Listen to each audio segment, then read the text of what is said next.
So seated around the curve here, first is Sandy Williams IV, who's a professor of sculpture at University of Richmond and the artist that has created authors and architects. So welcome, Sandy.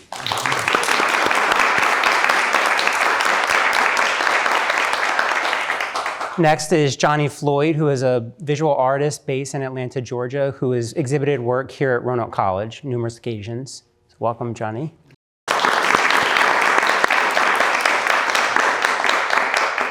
Next is Justine Ludwig, who is the Executive Director of Creative Time, and Creative Time partnered with Roanoke College as part of the memorial design process.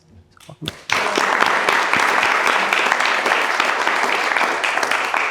And then we have Natasha Logan, who is the former Deputy Director of Creative Time, who worked directly in the curatorial process with artists who submitted project designs for the memorial, and then worked extensively with Sandy in the project development phase. Welcome back. Next to me is Dr. Charmaine Nelson, who is the Provost Professor of Art History and the Founding Director of Slavery North at the University of Massachusetts, Amherst. Earlier this week, Charmaine gave the keynote lecture for the Emancipation Week celebrations. Welcome.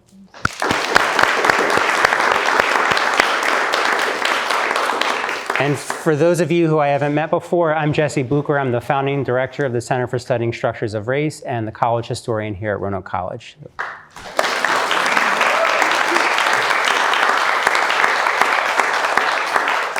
So we'll open the conversation with Sandy. And Sandy, I thought that you could just open by giving us some comments on the overall design of the memorial and how the project design changed over time and some of the themes that you have entered into the concept.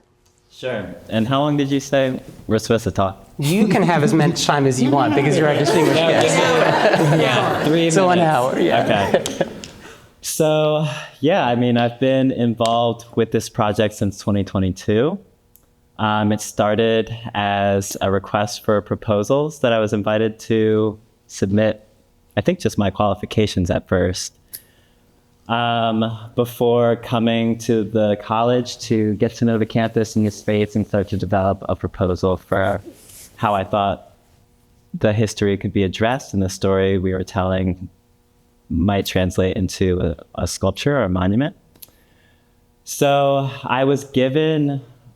since 2019, you all have been doing this work here that is going through the archives and the ledgers and just finding, I guess, what you could. And mainly what I was presented was names. So names of individuals that were enslaved in Roanoke, in Salem, and at the college and by the college founders. So that's kind of where the starting place for me was just thinking through these names and this history, the history of enslavement as it is this national history, but how it locates itself in these different regionalities. So thinking about how it's this large story that we're also connected to just by being here in the United States, but then how it locates itself in Roanoke and sort of how to think about those specificities while connecting to the larger story is the challenge that I found for within the research. And I guess, for me, I always have trouble remembering how I got to an idea. But I think, I was thinking about the site of that was the other thing we were given was it's going to be here across from Olin Hall, but in front of the Biddle Library. Understanding that library was this historic space that the bricks held that history again of hands that were enslaved that were so instrumental in constructing this college.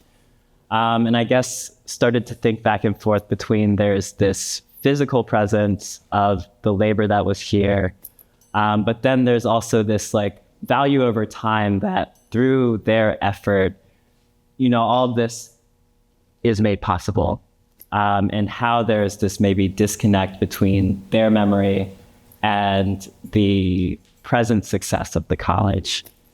So I was thinking about those bricks and thinking about that education, the value of that education, and the library that it's sitting in front of, Biddle being an enslaver as well. So it's this name that carries a history,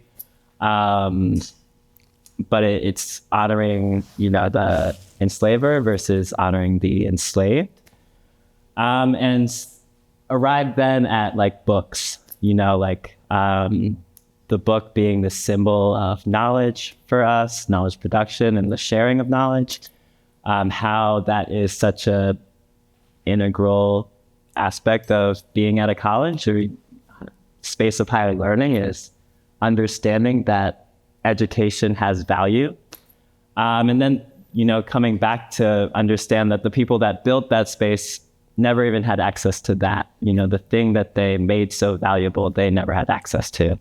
So I felt it was pertinent to have these books arranged. At first, my designs were kind of like had them in a pile, but from 22 to now, where we went through so many different phases of rethinking the design and how even to organize the books, different considerations of how the viewer is going to be interacting with the memorial. So like organizing them became important, putting them up on the pedestal became important. But the through line that stuck was, giving them a place in the record. So giving everyone a book with their name on it. The books are sealed, they're bronze, so they can't be opened or read. And I think that serves as a metaphor for these stories that we don't have access to, because the record and the archive did not honor their lives. Now that we're going back, we have so little access to their emotional reality, their stories, their lives, the reality of their humanity, I think, was stripped in their lifetime, but also in the record. And so what we end up being able to work with is so limited. And so I wanted the memorial to kind of hold that reality as well. That we have their names, we know they were, human beings with lives and stories, and so many of were ancestors of their triumph. That though it was not recorded, we are evidence of that they had stories. There's blank books on the memorial to sort of think about the names that we don't have, but we know had to have existed. I think that, and then, I think the material bronze also kind of communicates a certain, again, the value of that education, but their stories and their lives. And the title Authors and Architects too is a way of sort of naming them as authors of this space and architects of this legacy, and sort of, treating their memory with the integrity that it deserves. And I think is not often part of the way we talk about Black stories as stories with agency and with power and with a place of being a building block in this larger American history. And so I wanted it to kind of those are, I guess, the symbolics of the sculpture, that they're trying to hold these larger stories and engage in these bigger conversations.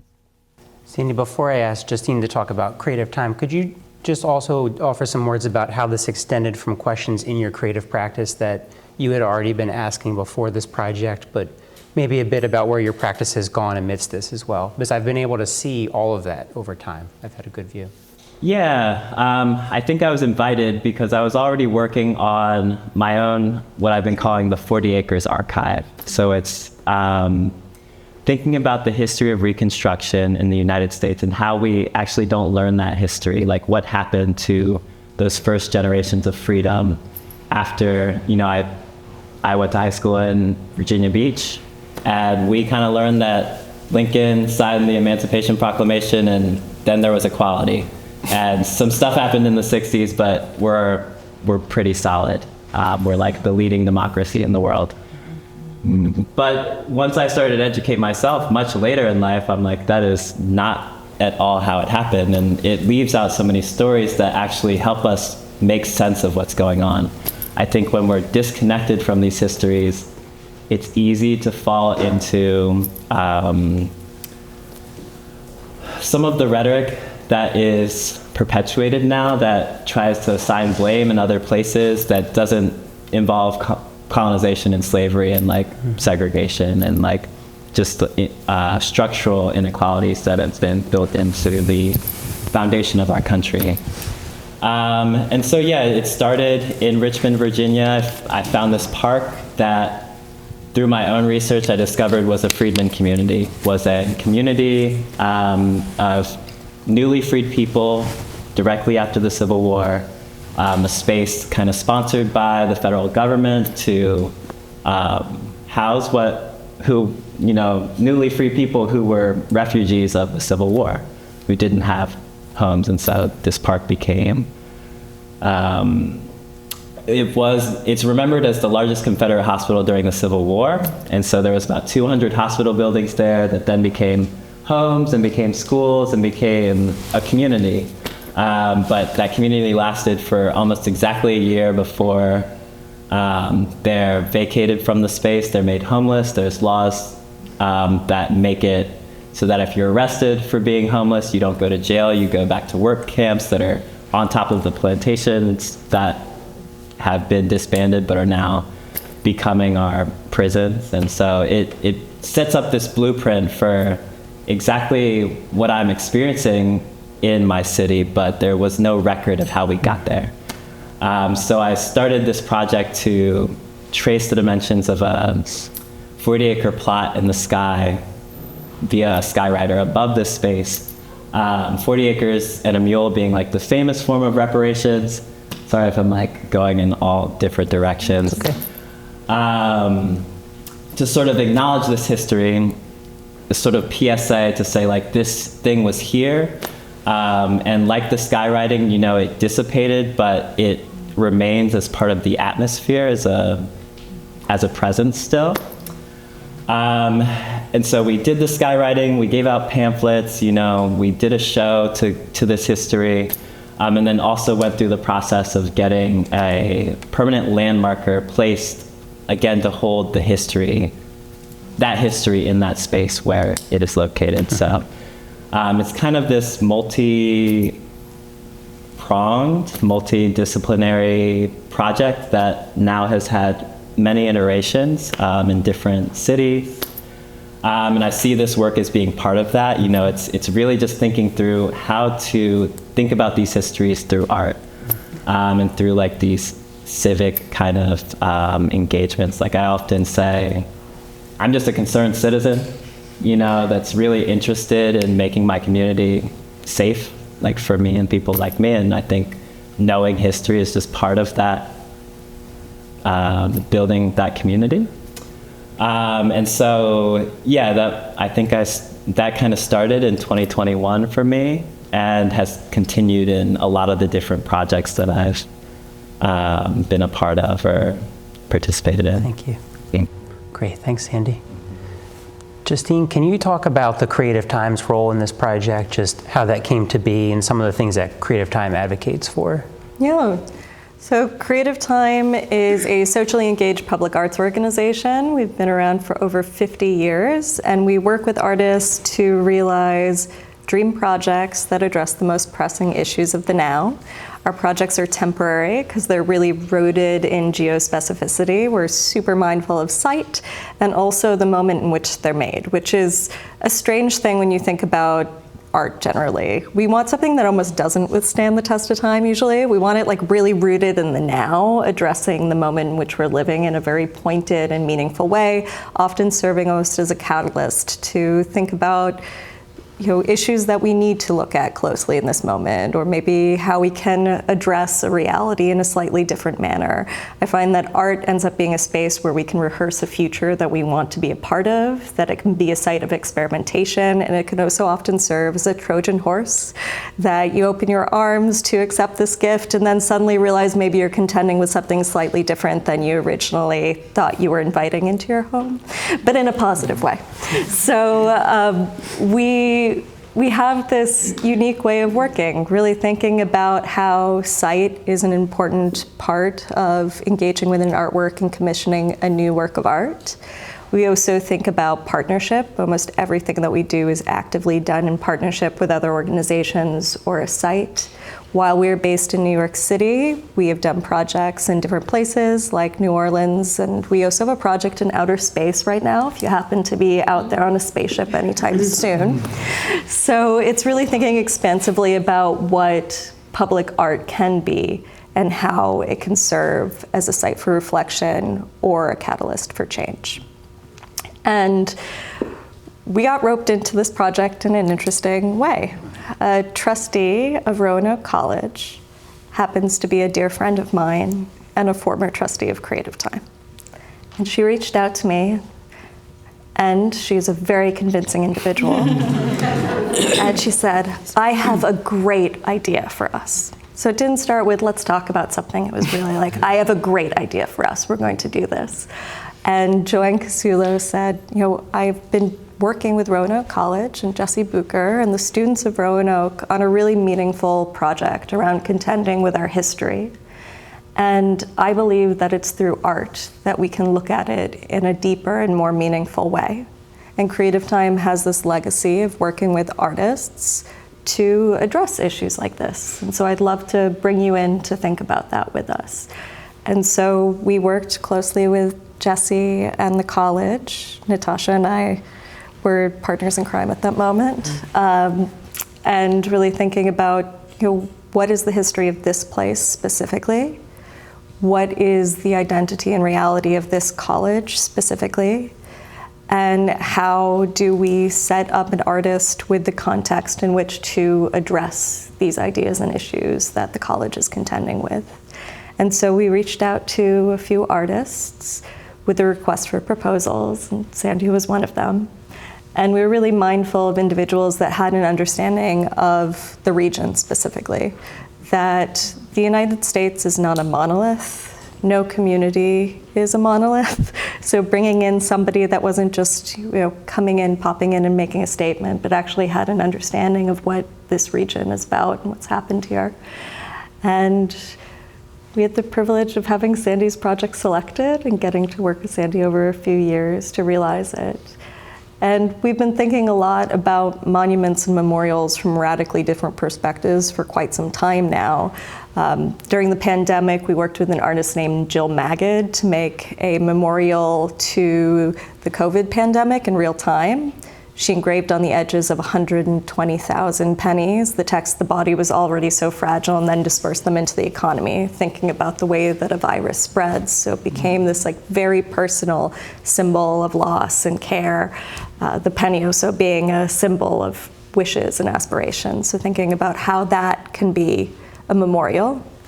And then working more recently with the artist Charles Gaines on the realization of a many-year project called the American Manifest, which dealt with legacies of forced migration in the United States, which launched on Governor's Island and will be opening in Cincinnati, Ohio later this year. And so this idea about how do we contend with memorialization and how do we contend with history from an unexpected perspective is something really rooted in our work. Thank you. Natasha, can you talk about some of the process details of the collaboration between Roanoke College and Creative Time, both from a curatorial standpoint, but also the community committee that we created? Yeah, and bear with me, my voice is not its normal self, so hopefully you can hear me, but it's great to be here with all of you. Yes, everything that Justine and Sandy articulated sort of outlines what the process was. But first, it was just a huge privilege, thinking about everything that Creative Time does, which, as Justine said, is focus on the moment and temporary work. So thinking about making something that is theoretically permanent, or that deals with the idea or the definition of a monument or memorial is an interesting invitation for us. Because oftentimes in public art, that is a type of public art that you often see, a memorial or a monument to something or someone. And you said you were chosen because of the 40 Acres Project, but I think it was really your full practice, or you were invited because looking at the way that you were asking those questions already of, what is public memory, who chooses what we remember and why, and how do we intervene on time and memory together was already such a deep part of kind of across the work that you do. And so the first step for us was really, as Justine said, understanding this place and spending a lot of time with the research that your team had already done for years, and thinking about the right configuration of parameters for artists to join the invitation and see it as an opportunity to really think about the complexity of public space and what it could mean, and to do it in the way that Creative Time does, which is to invite artists to grapple with ambition and curiosities that they haven't yet solved, things that they haven't, mediums or sites or material that they may not be as familiar working with, and to kind of support them along the way, because that material is what the idea or the thing they're trying to communicate requires. And so a lot of our work as producers and curators and arts workers in general is really putting scaffolding around the artists that we commission and supporting them through a process. So we started broad. I think we had about over 100 people in the beginning, of a real lovely privilege to look closely at artists that had a lived experience with Virginia in some way. Some of the people were living in other places, but they were born here, or they'd lived and worked here, because that, to Justine's point, that regional specificity was important. And then we went through a process of calling down. So for anyone who's less familiar with public art commissions, sometimes there are open calls where anyone who's interested can apply, and sometimes they're by invitation.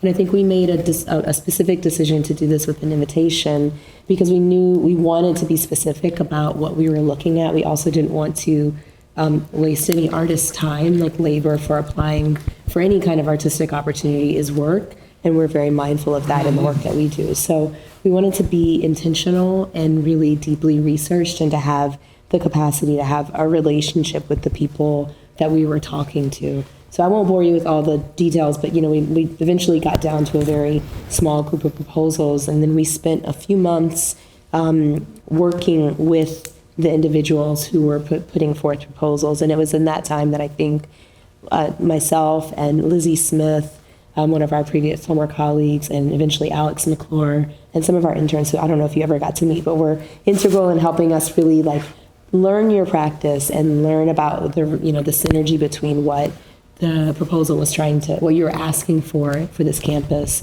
And in the meantime, Jesse and our team, we were also thinking about something that's core to the way that we work at Creative Time, which is the relationship to community. And that happens in a lot of different ways. Sometimes we are going into a site and we understand that we don't want to drop in, as Justine said. We don't want to just appear without the acknowledgement that people live and work and exist in this place, and that the work that they will live with, they have a relationship with, and that the work is impacted by them and they are impacted by the work. So we spent a lot of time. We created what did we end up calling it? Community Vision Committee. Mm-hmm. That was we had originally thought about a caucus. We had all these, ideas of how to do this. We didn't want to do a design committee where, as much as we loved the feedback, we weren't actually asking people do you want a pink monument or purple? Should it be this color? It wasn't that. It was actually, what is the possibility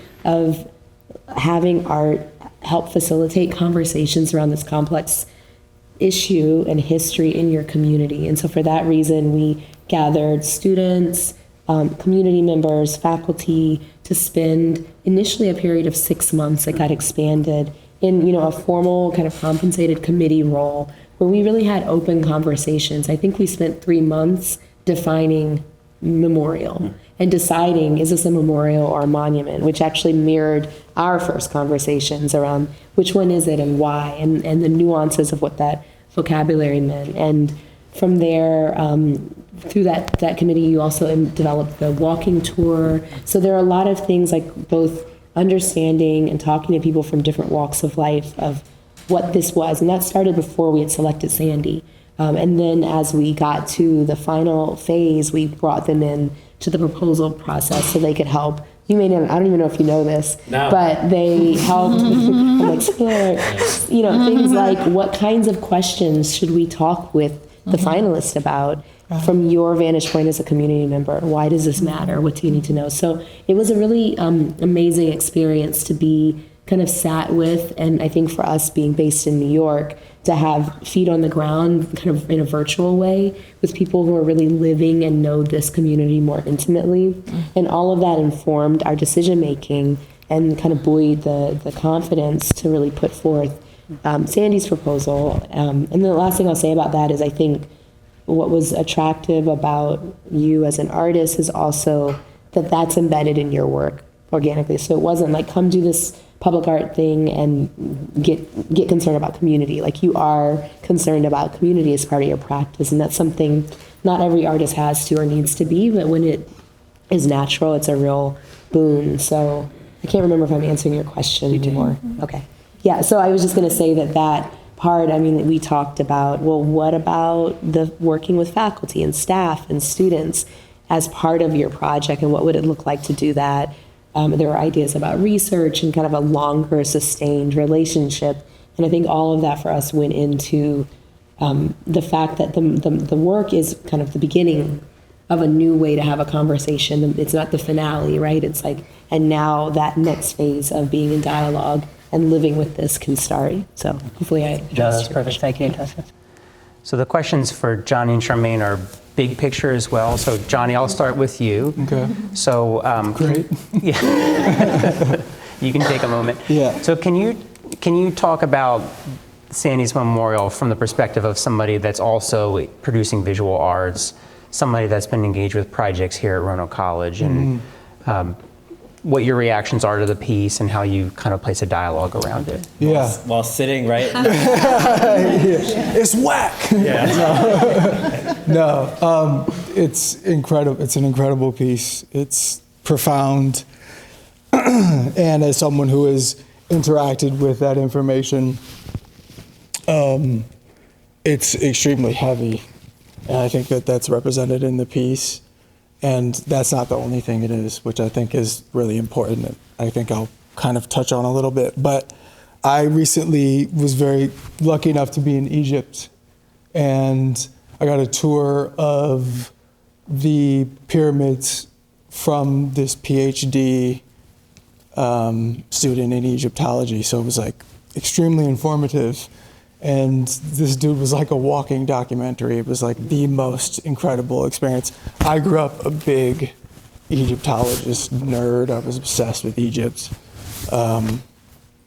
Anyway, so, we're getting the tour, and obviously if you've ever been to the pyramids or any kind of ancient monument like that, you understand that a lot of things that occur when you're interacting with these objects is your sense of time is just completely warped, because they're sitting and they're telling you that this is 4,500 years old, and you're just like, what does that even mean? Especially in the context of our history here, which is so short as far as how obviously there were people far before colonization occurred, but our understanding of our history is very short in comparison.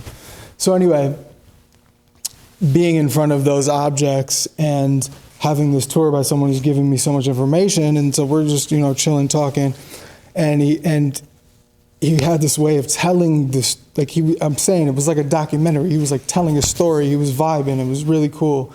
And the last thing he said was, there's a proverb in a lot of African communities around the entire continent that basically translates to, until the lion learns to write, the hunter will always tell the history, which was just blew me away, because obviously I had been working on this stuff, and also just being in conversation with Sandy and being an artist and engaging with this stuff is just very heavy and can be traumatic and can also be liberating and beautiful at the same time. But I think that statement rings true in the sense of being in front of an object like that and having my own perception of what happened here, who built this, what does this object mean to me and to the history of people of the region and the world in general. And when dealing with such difficult histories, we obviously know that what I was taught growing up about my ancestors was just completely fabricated and was a political document. I think we often look at history as like almost like it's a science, like it's this empirical thing that we learn that these dates, these things happened, and we're just like, okay, for sure. And then you grow up and you actually read and learn, and then you're like, oh wait, all of this is complete nonsense. And obviously we're living in a time in which these things people are attempting to dismantle this, what our understanding of the history of this country for very intentional reasons. And so obviously in the context of that, currently the work is very important. And I thank Sandy and everyone who was involved in bringing it to life. I think that it's incredible. I think that being an artist, being a Black artist, specifically in the United States, I think that you come to a point in your practice where you have to kind of make a decision of if you're going to interact with things like this or not. And I don't think that there's a right or wrong answer, and I don't think that everyone even necessarily faces that decision. I think that ultimately we all do, because our practice is a mirror of ourselves and that exists within us. So we're dealing with it regardless, but whether or not it's like overt or not is, I think, a decision. And I think that having interacted with this work using an artistic practice as a lens, I think is really interesting, because you end up, making art is essentially just problem solving. You're presented with you start to make a piece of work and you just decide, I'm gonna give myself 1 million problems to solve, and I'm gonna be emotionally invested in the answer. And I'm going to torment myself the entire time I'm doing it, which is super fun, trust me.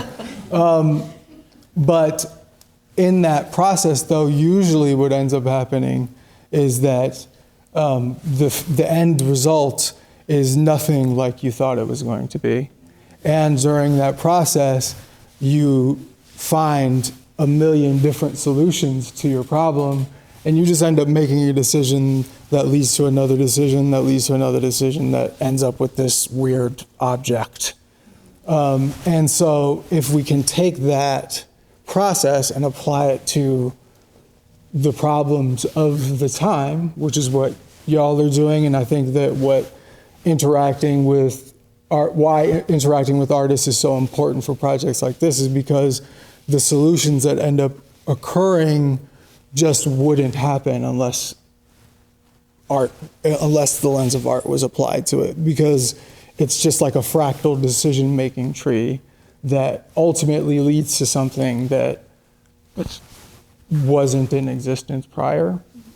And I think that there are also like these things that then occur that aren't even in your mind as an artist when you're making it, but then you'll have interactions or discussions with other people about the piece, and you're like, oh, I didn't even realize that. Like, I know that there was an instance with the placement of this monument in which some of the names of the enslaved people that were on some of the books were facing the buildings in which, you know, the people who had actually enslaved these people.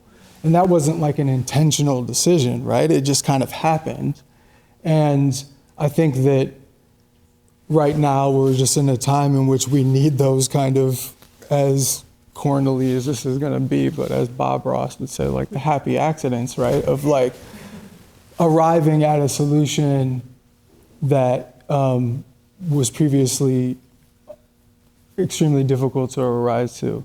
And I think the last thing that I'll say is that I think it's really important to think about the monument as a physical object, and the decision to have the books be what is represented as the kind of memorial of these people.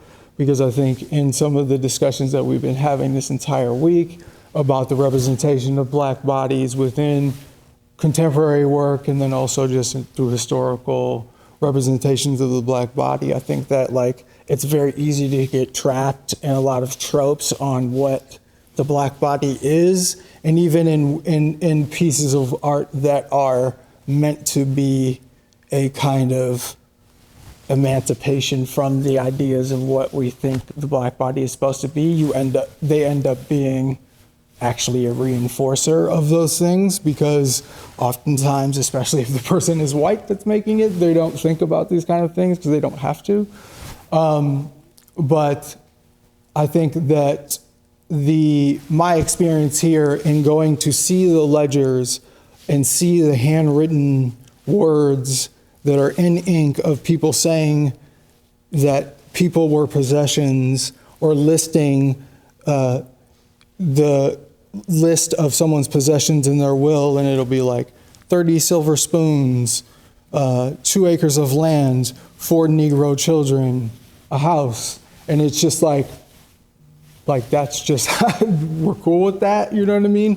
And so you have to, I think that we have an understanding of what enslavement was, but until you're confronted with those things in a very visceral way, it's very easy to disassociate or disconnect ourselves from understanding what that actually meant. And I think that knowing the names and interacting with that material as an artist is profound. At least for me it was, because I grew up in an area where I didn't have access to this kind of stuff. I grew up in Detroit, where there are no Confederate monuments or anything like that. So, in short, I just think that obviously it's a beautiful piece, but I think that it's really cool to see how, not only as a monument, how it will inform this space, but then to take that practice of art making as a way to come up with unique, complex solutions to unique and complex problems. Thank you, Johnny. Yeah, that's great. And Charmaine, so you gave a lecture earlier this week talking more about the visual culture of emancipation. Could you reflect a bit about sort of a longer running art historical vantage point of other earlier attempts to memorialize histories of enslavement, and some of the kind of landscape of the visual arts devoted to thinking about histories of slavery? It's a big question. Thank you, Jesse. Yeah, and I think I'll let the audience know how and our fellow panelists, and thank you for sharing everything that you've shared. And thank you, Jesse, for all the wonderful work that you do, so that people understand how I arrived at this work too. So I'm an art historian, which is very rare to do this work, to do work on transatlantic slavery studies. There's a subfield of transatlantic slavery studies, which is a diverse interdisciplinary field, dominated, as you can guess, by historians. Right? Then anthropologists, archaeologists, art historians were few, and shame on us. We're one of the last groups to come to the table to do this work. So I just wanted to explain that what this looks like as a Canadian. I'm second generation Canadian. My family, my parents were both born in Jamaica. So coming at this work as a Canadian too, when I got my PhD in 2001 and got my first job at the University of Western Ontario, I became the first Black art historian to be hired at a Canadian university in 2001, my friends. Art history is ubiquitous in Canada. Almost every university has a whole department, or at least 1 or 2 art historians. So this is how unattractive art history is also to people of color. That is what we have to understand. The second art historian, I literally gave birth to her, not literally, but figuratively, in that she did her MA and her PhD with me. 20 years later, she got her job at Concordia University. Now there's 2 of us. Do you understand? Okay, thank you. And I'm not saying that only people of color can do this type of work, but that's how it has played out. So very few of us too are working on Black diasporic art and visual culture in Canada. And 2 of us who are working on slavery explicitly as art historians, it's me and my student, okay? So I wanted to set that up for you. So how I even came to this though too, as someone raised in Canada, is that my master's degree was focusing on 20th century Canadian painters, white Canadian painters who were preoccupied with Black women as portraits, figure studies, and nudes. And that was 20th century painting. So then my PhD was on 19th century American sculpture, like what I talked about this week. So as I went back in time, I'm like, listen, I realized I cannot do justice to understanding who these sitters and subjects were, these Black people were, if I don't understand slavery, because I was moving backwards into the period of slavery, right? So I was like, and no one had ever taught me that, right? So, and the thing about Canada is, if we all went up to Canada today and went to a university, it's far easier for us to enroll in a class on American South slavery in Canada or Caribbean or Brazil than to get a class on Canadian slavery. And Canadian slavery was 200 years, my friends, under two empires, the British and the French. But it's been so obliterated, that history is so suppressed that what they drill into us from about grade 2 in Canada is Underground Railroad. We were the good guys. We saved who? African American enslaved people who fled north, which is true, but that's a 31-year history. So we've buried a 200-year history, and we amplify and have enshrined and pat ourselves on the back for a 31-year history. So hypocrisy much? Like, it's just so obvious. It's so obvious. And as you may guess, enslavers, to your point, wrote everything down. You wrote down how many acres I have a donkey and a horse and a goat, I have a bed, I have certain kinds of linens, I have how many enslaved people. So there's not a dearth in the archive. It's not about that. It's about how many people are doing the work, and most of us doing the work are professors. And then so how many MA and PhD students will come to me to work with me to write the thesis and the dissertation on a Canadian slavery subject and go on to keep doing that work to supervise their own students. So the field is growing very small, hence my founding of first the Institute for the Study of Canadian Slavery in Halifax, and now I've moved that to the USA, to Massachusetts, and opened it up to the US North, because you guys have the same problem in the US North that we have in Canada. It's like, never happened here, we were the good guys, let's point the finger at the South, right? So just so you understand how I get here. So the other thing I just want to do before I answer Jesse's really great question is make sure we're on the same page about what transatlantic slavery was, just briefly. Transatlantic slavery was unlike slavery that transpired before it, or the slaveries were unfortunately still suffering, like sex trafficking, okay? How? Race did not exist before transatlantic slavery. Race was created, was a fiction created to justify the enslavement of one group all the time, Black Africans. That's the only group that was always deemed to be enslavable. Sometimes indigenous people were enslaved, they were being colonized, sometimes enslaved, sometimes not. Black Africans, always. So the hierarchy of race as it was built put white people at the top and Black Africans at the bottom, as always already enslavable. But what that meant is when the slave ships were on the west coast of Africa, you know, picking up our once free ancestors, when you went onto that ship, you became on the cargo list a man, a woman, a boy, or a girl. You did not have a name on the cargo list. So if we who are Blacks in the diaspora go back and try to find our ancestors, if we can even make it to a slave ship, which is like, most of us could not even go back that far. But if you get to the slave ship, you don't have a name. You have a group of ancestors who are on that ship, who were put on that ship, okay? So why did that happen? Because, as Marcus Ryderker argued, the slave ship was a floating dungeon, my friends. It was a factory. To do what? Transform humans into things. Transform humans into cargo, into commodities.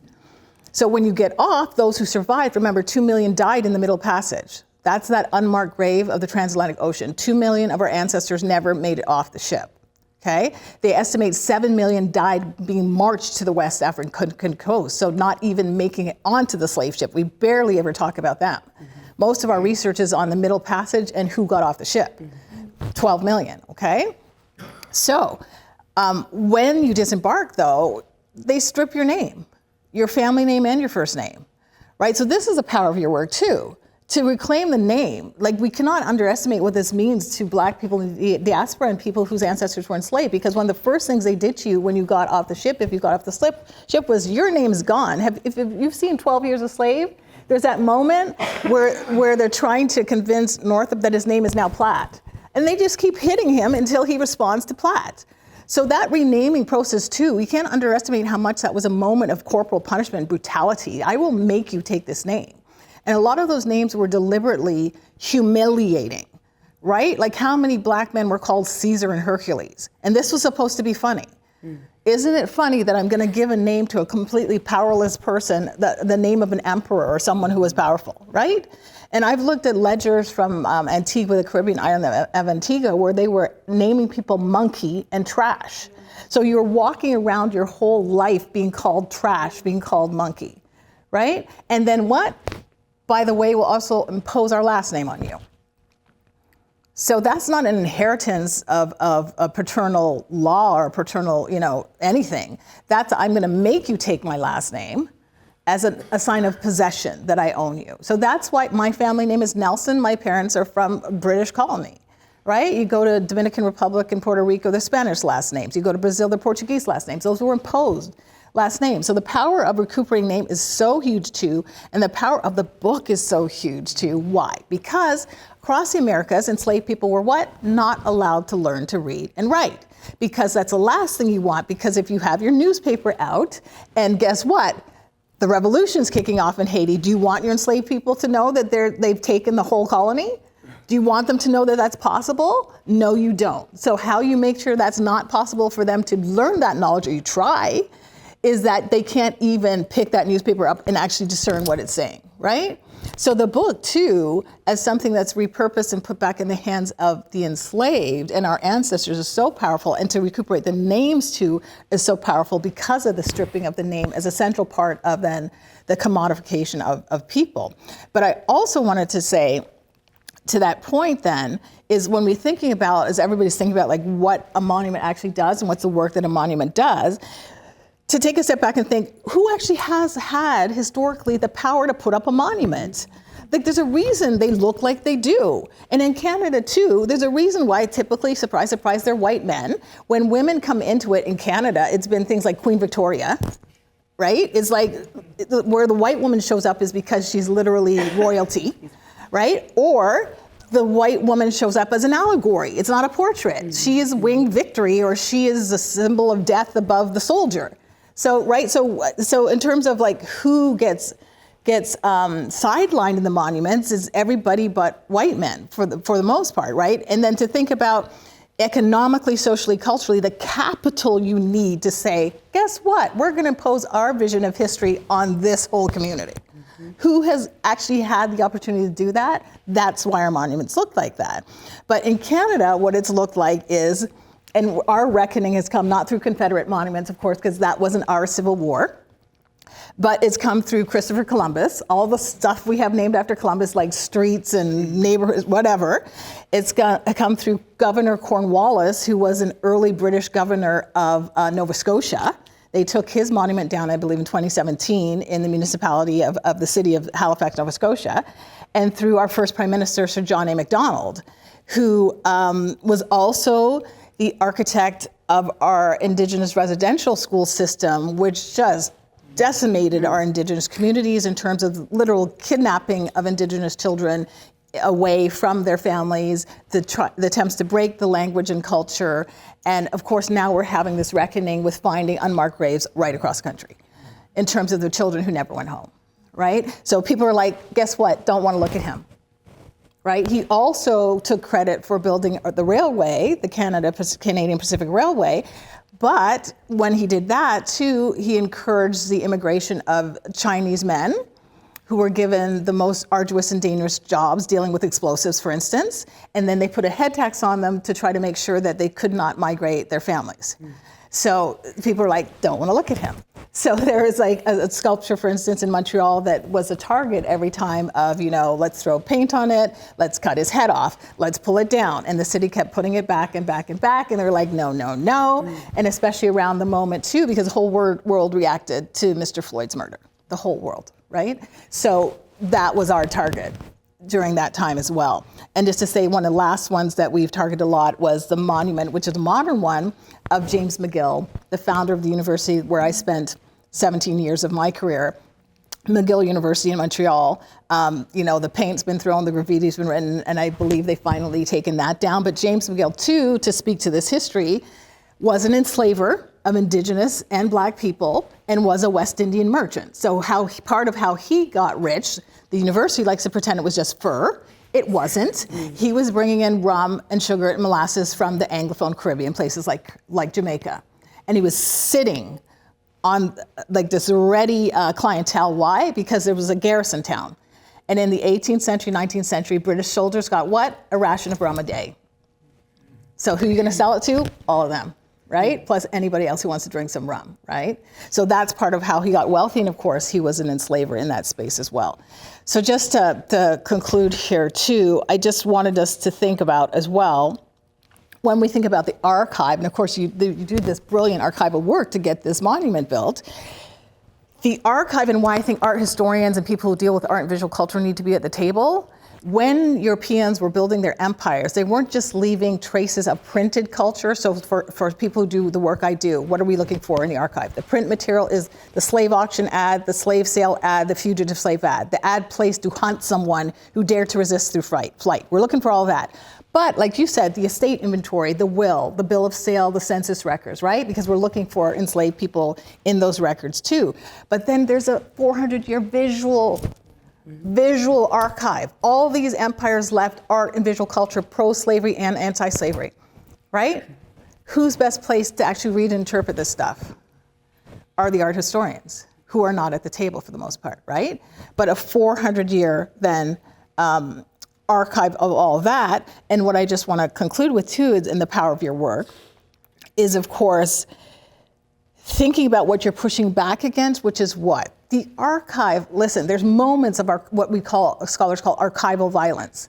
It's this decision to not write the name down, right? Before you even put like 4-year-old boy, like you pointed out today, Justine, the boy who died, or the infant child who died, and there's no name, right? The enslaver goes down and doesn't bother. I don't need to write the name down. Tells us this was a 4-month-old boy who died, right? That's the moment. But also, too, deliberately recording people as what? Partial entries. Why? Because they're not human in your eyes, so they're not recuperable. You can't get them back out. So when I have an ad, for instance, I show my students an ad of an auction ad from Halifax, Nova Scotia. And it says, what's being auctioned?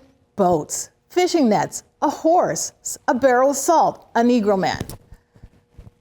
And I say to students, you understand, if those auctioneers' records don't still exist, we will never figure out who this guy was. We will never figure out who this man was. They didn't even bother to put his first name. No age, no skill set. They thought all you need to know to want to buy this man is that he's a black man. But he's irrecuperable now, right? So that's part of it, right? That's how you reduce someone to a thing. Right? But also part of this too, and the power of the visual culture in this too, is the best way to control a population is, yes, you say, stop playing your drum, I'm changing your name, I'm cutting your hair, you can't worship the way you want to, you can't bury your dead the way you want to, you can't learn to read and write, stop speaking your language, and also you're not allowed to represent yourself. But I'm gonna bombard you with misrepresentations and stereotypes of you from the outside.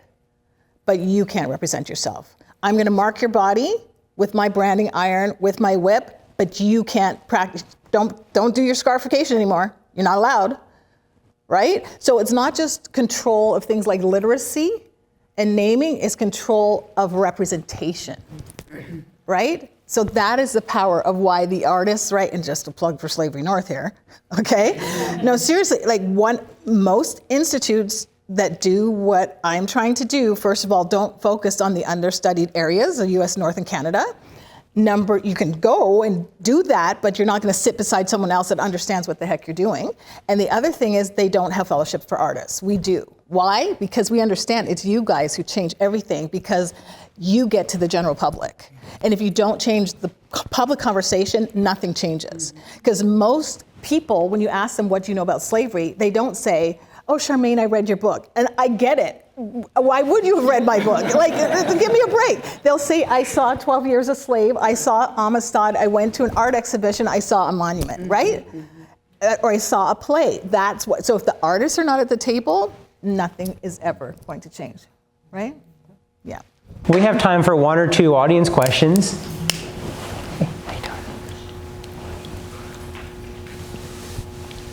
Go ahead, Sam. So I read the scope, which is probably, erroneously attributed to Tulsa or something, but it's, I like it. The role of the artist is to ask the questions, not to answer them. So I wonder, what do you hope either you are asking with your art for that students or people who interact with it will ask? You're actually getting the speech I'm gonna give, like. Oh, sorry. So if it sounds redundant later,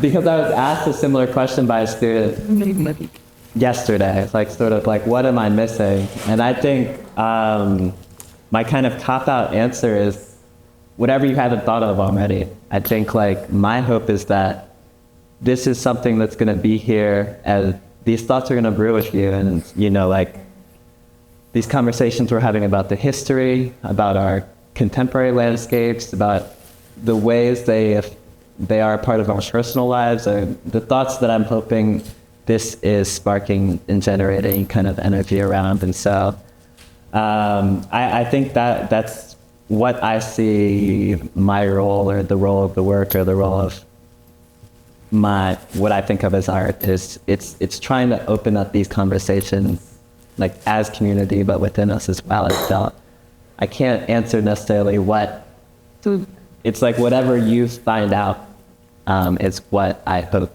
you get out of it. I look at the books, and I'm a librarian, so there's a lot of multiple levels involved in the figurative picture of the books, in that they're closed, and I'm more on the lack of the stories, you know, that we don't know about people. And then I also see the successful African Americans, what they've accomplished, and how important education and learning from the book were to get them where they are now. And so, I mean, that gives me a lot of feelings on a lot of different levels. But I'm mainly more in the lack of knowledge. I like to do historical research, and the lack of the story is hard. We'll do one more and then, yeah, go ahead. Thanks. I was interested listening to you all talk about the way you anticipated the space and making the art, and bringing that art to the spaces that not just from to represent the past, but the stories that they told, but the space that people are in now. And how would you perceive that art to tell the story, to bring people together, for us to move forward as a community? What kinds of processes did you put into that? Me? Yeah, you. What you mean? I mean, I see this convening right now as part of the art. You know, I think like it creates moments for us to come together and have these conversations. And it's conversations that I don't want to say probably, but might not have otherwise. And so I think that's it. It becomes an opportunity. You know, it's this thing on campus that you can't ignore.